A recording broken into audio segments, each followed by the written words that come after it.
आप सभी के लिए हमने एक सीरीज शुरू की है जिसके अंदर हम केवल 10 मिनट के अंदर चैप्टर को रिवाइज करते हैं। मतलब चैप्टर की सभी इंपॉर्टेंट बातों को डिस्कस करते हैं जो आपको क्विक रिवीजन के लिए एग्जाम टाइम में बहुत ही हेल्पफुल होगी। अगर आपने अब तक मैथ्स में कुछ भी नहीं पढ़ा है तो भी ये वीडियो आपके लिए बहुत ही हेल्पफुल होगी। अगर ध्यान से आप देखते हैं तो चैप्टर का कॉन्सेप्ट आपको क्लियर हो जाएगा और जिस पर बेस आप क्वेश्चन अप्लाई कर सकेंगे। तो आज हम देखने जा रहे हैं ITF। इससे पहले हम चैप्टर फर्स्ट रिलेशन फंक्शन को कंप्लीट कर चुके हैं। अगर वो आपने नहीं देखा है तो इस वीडियो के डिस्क्रिप्शन में उसका लिंक होगा, आप जाकर के जरूर देखें। तो आज चैप्टर सेकंड हम शुरू कर रहे हैं ITF, इनवर्स ट्रिग्नोमेट्रिक फंक्शन। तो देखिए ट्रिग्नोमेट्रिक फंक्शन तो आपने पढ़ा है। अगर जैसे साइन थीटा है इसको हम x के इक्वल लेट करते हैं और साइन को इधर लेके आते हैं तो ये किस में कन्वर्ट हो जाएगा, इनवर्स में कन्वर्ट हो जाएगा, जिसको हम क्या कहेंगे, इनवर्स फंक्शन कहेंगे। तो भाई इस चैप्टर से जो क्वेश्चन बनते हैं वो सबसे पहले तो आपके बनेंगे डोमेन और रेंज से रिलेटेड। ठीक है, तो डोमेन रेंज को क्लियर करने से पहले मैं आपको बता देता हूँ कि जो ट्रिग्नोमेट्रिक फंक्शन होते हैं ना उसके अंदर इनपुट क्या होती है, हमारी एंगल होते हैं। मतलब जैसे हम साइन 30 को साइन 45 कोस 45, यानी कि इनपुट क्या होती है, एंगल होते हैं। एंगल देते हैं हम और तब हमें क्या मिलती है, वैल्यू मिलती है। जैसे साइन 30 की वैल्यू आपको क्या मिलती है, साइन हमने 30 डिग्री इनपुट दी और साइन 30 की वैल्यू आपको क्या मिली, 1/2। यानी कि एंगल आपकी क्या होती है, इनपुट, और आउटपुट क्या मिलती है, वैल्यू मिलती है। लेकिन इनवर्स ट्रिग्नोमेट्रिक फंक्शन में क्या होता है, इसका इनवर्स होता है। मतलब इनपुट में आप क्या देते हैं, वैल्यू देते हैं और आउटपुट में आपको क्या मिलता है, एंगल मिलता है। जैसे कि आपको मैंने बोल दिया भाई साइन इनवर्स 1/2, तो साइन वो आपको वो एंगल देखना है जिस पर साइन की वैल्यू 1/2 होती है। तो ऐसा एंगल कौन सा है, 30 डिग्री। ठीक है, तो इसका मतलब ये हुआ कि इनवर्स ट्रिग्नोमेट्रिक फंक्शन में जो इनपुट होती है हमारी वो क्या होती है, वैल्यू होती है, और आउटपुट क्या होती है, एंगल होता है। मतलब डोमेन आपकी क्या होगी, वैल्यू होगी, गिनती के नंबर होंगे, काउंटिंग के नंबर होंगे, और जो आउटपुट मिलेगी यानी कि रेंज जो होगी वो आपके क्या होंगे, एंगल की फॉर्म में होंगे, जिसको हम रेडियन की फॉर्म में लिखेंगे। तो देखिए यहाँ पर हम देखने जा रहे हैं डोमेन और रेंज ऑफ ITF फंक्शन। पहले डिटेल में पढ़ते हैं, फिर इसकी शॉर्ट ट्रिक से इसको समझते हैं, लर्न करते हैं साथ साथ। ठीक है, तो देखिए साइन इनवर्स जो है उसकी डोमेन क्या होगी, -1 से +1 तक। मतलब जो साइन इनवर्स है हमारा उसमें आप जो इनपुट देंगे वो केवल -1 से +1 के बीच में ही दे सकते हैं, क्योंकि जो ट्रिग्नोमेट्रिक फंक्शन होते हैं वो पीरियोडिक फंक्शन होते हैं और उनका इनवर्स जो है रेस्ट्रिक्टेड डोमेन के अंदर ही एग्जिस्ट करता है। इससे ज़्यादा अगर हम रेंज लेते हैं तो इसका इनवर्स एग्जिस्ट नहीं करेगा, क्योंकि जो ट्रिग्नोमेट्रिक फंक्शन है वो हमारे मैनी वन होते हैं और मैनी वन फंक्शनों का इनवर्स एग्जिस्ट नहीं करता है। इसीलिए हम एक लिमिट लेते हैं, एक इसी डोमेन के अंदर, एक रिस्ट्रिक्टेड डोमेन के अंदर ही इसका इनवर्स एग्जिस्ट करता है। ठीक है, तो साइन इनवर्स की डोमेन क्या होगी, -1 से +1, और रेंज क्या हो जाएगी, -π/2 से +π/2। इनको याद करने की शॉर्ट ट्रिक भी बताएंगे साथ साथ में, अभी तो देख लीजिए आप। कोस इनवर्स की डोमेन क्या होगी, -1 से +1, और रेंज क्या होगी भाई, 0 से π। ठीक है, ऐसे ही tan इनवर्स की डोमेन क्या होगी, R, यानी कि ऑल रियल नंबर, और रेंज क्या हो जाएगी, -π/2 से +π/2। कोसिकेंट इनवर्स की डोमेन क्या होगी, R में से, यानी कि रियल नंबर में से ये इंटरवल माइनस कर देंगे हम, -1 से +1 का इंटरवल। ठीक है, तो जो बचेगा वो हमारी क्या होगी, कोसिकेंट इनवर्स की डोमेन होगी। इसको माइनस इसलिए किया है क्योंकि कोसिकेंट की वैल्यू कभी भी -1 से छोटी, ठीक है, -1 और +1 के बीच कभी भी नहीं आती है, इसलिए इस चीज़ को हमने माइनस किया है, क्योंकि ये एग्जिस्ट नहीं करती है। ठीक है, अब इसकी जो आउटपुट मिलेगी, मतलब जो रेंज होगी वो क्या होगी, -π/2 से +π/2। लेकिन इसमें से 0 माइनस किया है क्योंकि 0 पर फंक्शन हमारा क्या हो जाता है, नॉट डिफाइन हो जाता है। कोसिकेंट इनवर्स क्या हो जाता है, नॉट डिफाइन हो जाता है, इसलिए इस चीज़ को माइनस किया है। ऐसे सीकेंट इनवर्स में भी डोमेन क्या होगी आपकी, R में से माइनस किया, मतलब रियल नंबर में से एक इंटरवल को माइनस किया है। कौन सा इंटरवल, -1 से +1, क्योंकि जो सीकेंट थीटा होता है आपका उसकी वैल्यू कभी भी -1 और +1 के बीच नहीं आती है। मिनिमम वैल्यू होती है, ये लास्ट वैल्यू होती है 1, मतलब 1 और -1 के बीच में कभी भी नहीं आती है। अब इसकी जो रेंज की बात करें तो रेंज जो आएगी वो 0 से π के बीच में, और इसमें से π/2 हमने माइनस कर दिया है क्योंकि π/2 पर ये क्या हो जाता है, नॉट डिफाइन हो जाता है। ठीक है, ऐसे कोट इनवर्स की जो होगी वो क्या होगी आपके पास, R होगी डोमेन, और जो रेंज होगी वो क्या होगी, 0 से π। अब ऐसे तो इनको अगर याद करते हैं तो भाई रटने की कोशिश करेंगे तो भाई भूल भी सकते हैं। तो इसके लिए एक तरीका बनाया मैंने, देखिए कैसे याद करेंगे आप इस चीज़ को। पहले इनको हम दो परिवार के अंदर, दो फैमिली के अंदर डिवाइड कर लेते हैं, फैमिली 1 और फैमिली 2। तो फैमिली 1 में क्या क्या आएगा, साइन इनवर्स, और साइन किसका रेसिप्रोकल होता है, कोसिकेंट इनवर्स का, तो कोसिकेंट इनवर्स आएगा, और एक क्या आएगा, tan इनवर्स। ये फैमिली 1 के अंदर है, तो साइन इनवर्स, कोसिकेंट इनवर्स और tan इनवर्स ये क्या आ गए फैमिली 1 में। अब इसकी जो रेंज होगी वो क्या होगी, -π/2 से +π/2। अब इसमें थोड़ा सा आपको ध्यान रखना है कि साइन इनवर्स के केस में यहाँ पर क्लोज्ड इंटरवल आ जाएगा। ठीक है, तीनों की होगी यही -π/2 से +π/2, बस साइन इनवर्स में क्लोज्ड इंटरवल आ जाएगा। कोसिकेंट जो होता है वो नॉट डिफाइन कब होता है, पाई वो 0 पर, तो कोसिकेंट के लिए यहाँ पर क्या हो जाएगा, -0 हो जाएगा, ठीक है। और जो अपना tan इनवर्स है उस केस में ये ओपन इंटरवल बन जाएगा। बस ऐसे याद रखना है, साइन इनवर्स में क्लोज्ड इंटरवल होगा, कोसिकेंट में 0 माइनस हो जाएगी क्लोज्ड इंटरवल के साथ, और tan इनवर्स में इस पर कैसा इंटरवल लग जाएगा, ओपन। तो ये होगा ये हमारी रेंज किसकी, फैमिली 1 की, यानी कि साइन इनवर्स, कोसिकेंट इनवर्स और tan इनवर्स की। ऐसे ही फैमिली 2 की जो रेंज है वो कैसे याद करेंगे हम, पहले तो देख लेते हैं फैमिली 2 में कौन कौन है। कोस इनवर्स है, सीकेंट इनवर्स है और कोट इनवर्स है, मतलब कोस और कोस का रेसिप्रोकल और कोट, ठीक है, ये तीनों हैं। तो इनकी जो रेंज होती है वो 0 से पाई होती है। कोस इनवर्स के केस में यहाँ पर लग जाएगा क्लोज्ड इंटरवल, ठीक है, कोस इनवर्स की हो गई। और क्लोज्ड इंटरवल में से अगर हम π/2 को माइनस कर दें, क्योंकि π/2 पर आपका सीकेंट क्या हो जाता है, नॉट डिफाइन हो जाता है, तो ये माइनस कर दे तो अभी किसकी बन गई, सीकेंट इनवर्स की बन गई। और इन सब चीज़ों को हटा करके अगर खाली हम ओपन इंटरवल लगा देते हैं तो ये किसकी बन जाएगी, कोट इनवर्स की बन जाएगी, ठीक है। तो फैमिली 1 और फैमिली 2 में ऐसे डिवाइड करके आप इनको याद कर सकते हैं। अब चलिए आगे देखते हैं इनकी डोमेन। तो डोमेन को भी आप, डोमेन को डिफाइन करने के लिए हमें 3 कैटेगरी के अंदर इसको डिवाइड करना पड़ेगा। तो सबसे पहले आ जाती है फैमिली 1। फैमिली 1 में कौन कौन आएगा भाई, साइन इनवर्स और कोस इनवर्स। तो इन दोनों की ही जो डोमेन होती है वो क्लोज्ड इंटरवल -1 to +1 होती है, ठीक है। दोनों की क्या होती है, डोमेन -1 to +1 होती है। फैमिली 2 में आ जाएगा आपका tan इनवर्स और कोट इनवर्स, एक दूसरे के रेसिप्रोकल हैं, तो इजी है याद रखना, tan इनवर्स और कोट इनवर्स। तो इन दोनों की जो डोमेन होती है वो क्या होती है, ऑल रियल नंबर होती है। उसके बाद आ जाता है फैमिली 3। तो फैमिली 3 में क्या आ जाएगा, सेक इनवर्स और कोसेक इनवर्स। इन दोनों की जो डोमेन होती है वो रियल नंबर में से एक इंटरवल को हम माइनस कर देते हैं, और वो इंटरवल क्या होता है, -1 से +1। तो ऐसे फैमिली में अलग अलग डिवाइड करके आप इजीली याद रख सकते हैं। साइन इनवर्स, कोस इनवर्स दोनों की क्या होगी, -1 से +1, क्लोज्ड इंटरवल। tan कोट की ऑल रियल नंबर होगी, और सेक कोसेक की क्या होगी, रियल नंबर में से एक इंटरवल को हम माइनस कर देंगे -1 से +1। तो इस पर बेस जो है ना वो 1 मार्क्स क्वेश्चन आपके बनते हैं, ठीक है। उसके बाद 1 मार्क्स क्वेश्चन या 2 मार्क्स के क्वेश्चन ऐसे भी बन सकते हैं प्रिंसिपल वैल्यू पर। तो प्रिंसिपल वैल्यू के लिए हमने कुछ एग्जांपल लिए हैं, देखिए जैसे ये आ गया कोस इनवर्स √3/2। तो आपको सिर्फ ये देखना है कि कोस की वैल्यू √3/2 कब होती है, तो ये होती है आपकी 30 डिग्री पर। 30 को रेडियन में क्या लिखते हैं, π/6।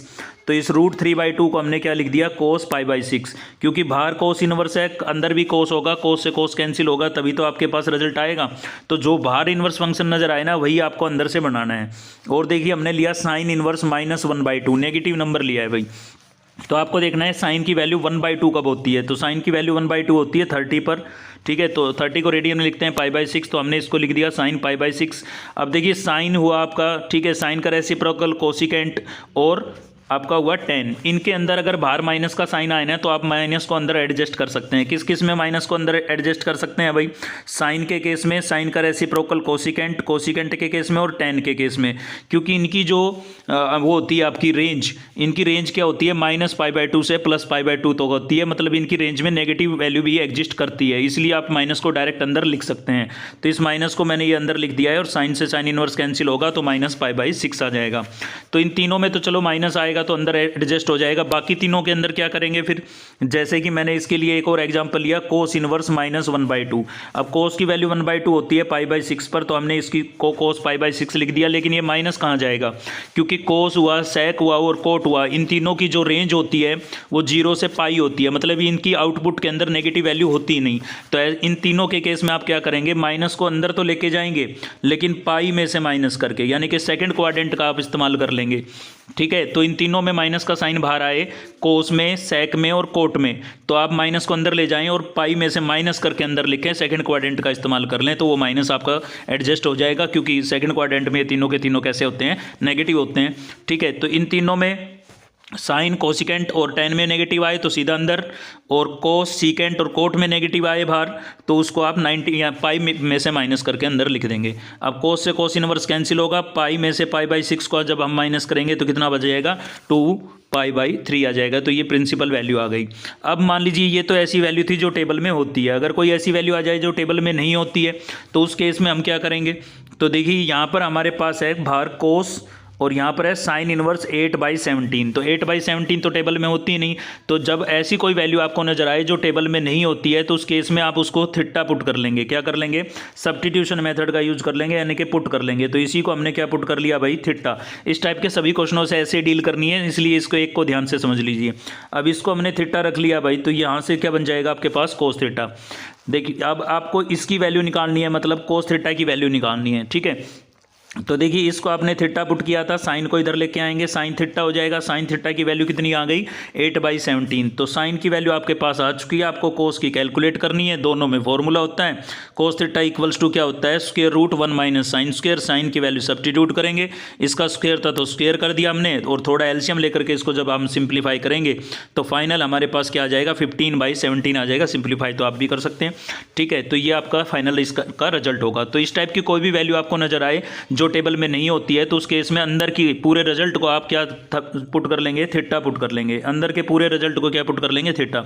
अगर मान लीजिए इस टाइप का प्लस में या माइनस में एक और भी फंक्शन होता तो डबल सब्स्टिट्यूशन लग जाता है, इसको हम ए पुट कर लेते और उसको बी पुट करके सेम इसी प्रकार से क्वेश्चन से डील करते हैं, ठीक है। इस वीडियो में 100% ये चैप्टर का कवर हो जाएगा आपका, बस ध्यान से सुनते रहिएगा। तो देखिए अब आते हैं हमारे कुछ स्टैंडर्ड सब्स्टिट्यूशन। इन पर बेस थोड़ा लॉन्ग आंसर टाइप क्वेश्चन आपका बनेगा, और ये आपको डेरिवेटिव यानी कि डिफरेंशिएशन में भी बहुत ज़्यादा हेल्प करेंगे। तो बहुत ही इंपॉर्टेंट चीज़ हम देखने जा रहे हैं, स्टैंडर्ड सब्स्टिट्यूशन। तो कब क्या सब्स्टिट्यूट करना है? अगर आपको रूट 1 माइनस एक्स स्क्वायर है, इस टाइप की कोई चीज़ नजर आती है तो आपको साइन और कोस सब्स्टिट्यूट करना है। क्यों भाई, ऐसा क्यों है? क्योंकि 1 minus sine square 1 minus cos square करके फॉर्मूले होते हैं, तो फॉर्मूले से रिलेट करके याद करेंगे तो तुरंत साथ साथ याद होते चलेंगे। इस टाइप से हमारा साइन और कोस का फॉर्मूला होता है रूट 1 माइनस एक्स स्क्वायर। जैसे कि अभी आपने देखा होगा कि ये देखिए मैंने यहाँ पर यूज भी किया इसको। देखिए कोस थीटा क्या होता है? रूट 1 माइनस साइन स्क्वायर, ठीक है। तो ऐसे इस फॉर्म में आपको जब भी नजर आए 1 माइनस एक्स स्क्वायर जब भी नजर आए तो या तो आप साइन सब्स्टिट्यूट करेंगे या कोस, दोनों में से कोई भी कर सकते हैं, दोनों से क्वेश्चन सोल्व होगा। ऐसे ही 1 प्लस एक्स स्क्वायर, अब प्लस करके होते हैं टेन और कोट के, 1 plus ten square 1 plus coat square secant square होता है 1 प्लस टेन स्क्वायर, और 1 प्लस कोट स्क्वायर क्या होता है? कोस सीकेंड स्क्वायर। तो इस फॉर्म में जब भी नजर आए तो आप टेन और कोट सब्स्टिट्यूट करेंगे। अब मान लीजिए यहाँ पर 1 की बजाय कोई लेटर आ जाता है, जैसे फॉर एग्जाम्पल ए आ गया, तो इनके साथ हम ए और सब्स्टिट्यूट कर लेंगे, साथ में बी होगा तो बी, सी होगा तो सी, जो भी लेटर आ जाता है वो इनके साथ सब्स्टिट्यूट कर लेंगे। 1 की बजाय अगर ए आता है तो इनके साथ ए रख लेंगे। ऐसे ही इस वाले केस में भी देखिए यहाँ पर है ए स्क्वायर प्लस एक्स स्क्वायर, तो ए आ गया ना 1 की बजाय, तो टेन और कोट के साथ हम ए और साथ में सब्स्टिट्यूट करेंगे। ऐसे ही एक्स स्क्वायर माइनस 1 इस फॉर्म में होता है सेक और कोसिकेंट का फॉर्मूला।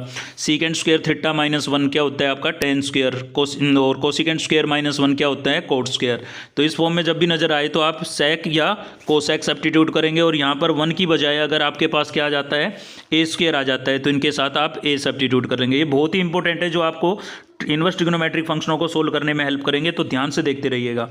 इस फॉर्म में आपके पास कोई क्वेश्चन आता है, रूट के अंदर 1 प्लस या माइनस कोई भी साइन हो सकता है, ठीक है। ऐसे नीचे भी 1 प्लस माइनस कुछ भी हो सकता है, मतलब अपोजिट साइन होंगे, ऊपर माइनस होगा तो नीचे प्लस होगा, ऊपर प्लस होगा तो नीचे माइनस होगा। तो इस फॉर्म में कभी भी नजर आए तो आप एक्स इक्वल्स टू क्या सब्स्टिट्यूट करेंगे? Cos theta. ऐसा क्यों है भाई? क्योंकि 1 माइनस कोस थीटा और 1 प्लस कोस थीटा करके हमारे पास 11th क्लास के कुछ ट्रिग्नोमेट्री के रिजल्ट होते हैं।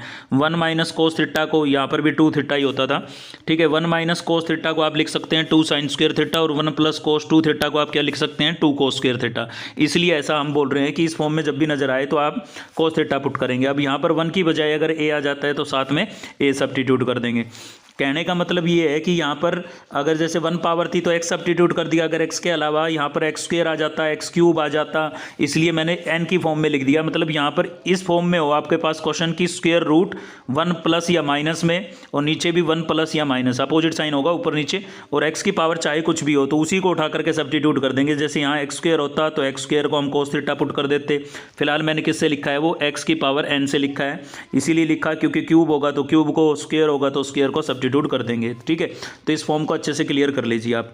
अब आ जाते हैं इधर, ये था स्क्वायर रूट में। अगर स्क्वायर रूट में है तो कोस थीटा पुट होगा, अगर यही चीज विदाउट स्क्वायर रूट के आ जाती है तो tan पुट होगा, क्योंकि tan π/4 के रिजल्ट बन जाएंगे, tan π/4 प्लस थीटा और tan π/4 माइनस थीटा, जो 11th क्लास में आपने पढ़े थे। तो विदाउट स्क्वायर रूट है तो 10 पुट होगा, 1 की बजाय ए आ जाता है तो साथ में ए सब्स्टिट्यूट कर देंगे। ऐसे ही ये वाला विदाउट स्क्वायर रूट होगा तो 10 पुट होगा, तो स्क्वायर रूट में है तो कोस और विदाउट स्क्वायर रूट है तो 10। अब एक देखिए ये वाली भी फॉर्म है, यहाँ पर square root 1 plus x 1 minus x 1 plus x 1 minus x, opposite sign होगा, लाइक टर्म होगी ऊपर नीचे यहाँ पर, और यहाँ पर लाइक टर्म होगी और नीचे ऊपर अपोजिट साइन होगा, यहाँ प्लस होगा तो यहाँ माइनस होगा। ठीक है, तो इस फॉर्म में भी आपके पास क्वेश्चन कभी भी नजर आए तो आप x equals to cos theta put करेंगे। अगर यहाँ पर 1 की बजाय क्या आ जाता है, a आ जाता है, तो साथ में a कोस थीटा पुट कर देंगे, मतलब a साथ में रख लेंगे। इस पर हमने एक एग्जाम्पल लिया है, देखिए ये है tan इनवर्स। तो इस फॉर्म में आपको ये क्वेश्चन दिख रहा है, तो x को हम क्या पुट करेंगे, कोस थीटा, थीटा की वैल्यू कैलकुलेट करेंगे तो कोस इधर आएगा, इनवर्स में कन्वर्ट हो जाएगा, तो थीटा इक्वल्स टू क्या आ जाएगा, कोस इनवर्स। तो ये हमने सब्स्टिट्यूट कर दिया, तो फाइनल ये रिजल्ट आपके सामने आया। तो देखिए 1 माइनस कोस 2a जो अभी मैं थोड़ी देर पहले डिस्कस कर रहा था, 1 माइनस कोस 2a और 1 प्लस कोस 2a के रिजल्ट बन गए। तो ये रिजल्ट हमने चारों जगह अप्लाई कर दिए हैं। अब यहाँ से √2 कॉमन होगा न्यूमिनेटर से, और डेनोमिनेटर से भी √2 कॉमन होगा और कैंसिल आउट हो जाएगा। अब ध्यान से सुनिएगा, इस टाइप की फॉर्म कभी भी बने, इंटीग्रेशन में भी, डेरिवेटिव में भी, ठीक है, और इसके अंदर भी, कि कोस प्लस या माइनस साइन है, नीचे भी कोस प्लस या माइनस साइन। तो हमेशा साइन से क्या होता है, डिवाइड, सॉरी कोस से क्या होता है, डिवाइड होता है। कोस से डिवाइड क्यों करते हैं, ये tan π/4 वाले रिजल्ट बन जाते हैं इसलिए। तो कोस से जैसे ही हम डिवाइड करेंगे तो यहाँ पर 1 हो जाएगा आपका, और ये क्या हो जाएगा, नीचे भी ये 1 हो जाएगा, और साइन अपॉन कोस 10, साइन अपॉन कोस 10। ठीक है, तो ये tan π/4 का रिजल्ट बन गया आपके पास, ये वाला, ऊपर माइनस था ना, तो ये वाला रिजल्ट बन गया हमारा।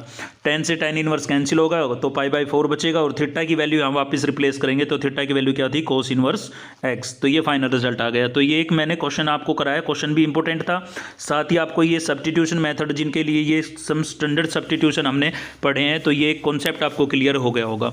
इसके अलावा ITF से आपसे कुछ नहीं पूछा जाएगा, तो डोमेन रेंज को क्लियर कर लें आप, और प्रिंसिपल वैल्यू को थोड़ा सा क्लियर कर लें, जो मैंने आपको ऊपर बताई है, माइनस में कैसे करना है, प्लस में कैसे करना है, ये वाली।